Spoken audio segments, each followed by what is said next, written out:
बच्चों, so let's read this question. Sergey paid the beggar dash for his work. A half ruble, B 1 ruble, C 2 ruble और D 3 ruble.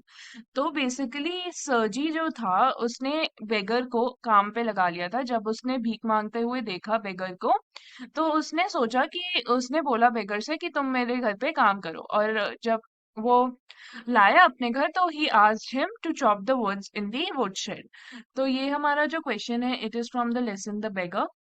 तो जब सरजी ने देखा कि काम हो चुका है, कि वुड चॉप हो चुकी हैं, so he paid the beggar half a rouble. और we can say he asked Olga, जो उसकी कुक थी सरजी की, टू पे the beggar half a rouble.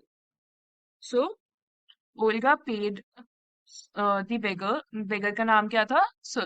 लशकॉफ। सो सरजी के कहने पर ओल्गा ने लश्कोव को दिए हाफ अ रूबल, या फिर हम कह सकते हैं 50 कोपेक। So Olga told Sergei that the wood had been chopped, or Sergei was glad that the man worked and paid him 50 kopecks for chopping the wood. And उसने ये भी बोला था सर्जी ने कि तुम हर महीने की शुरुआत में first day of every month मेरे पास आओ और काम करके जाओ। ठीक है। और sometimes he asked him to shovel the snow. और कभी कभी वो बोलता था कि वुड ले आओ, to set the wood in the shed. या फिर कभी कभी वो बोलता था टू डस्ट द डस्ट।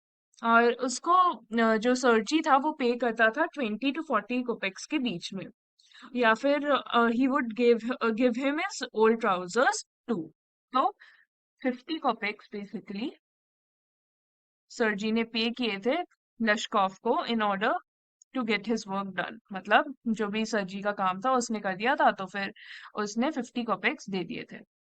तो हमारा option A will be the right answer to the question. I hope you understood the question well. Best of luck.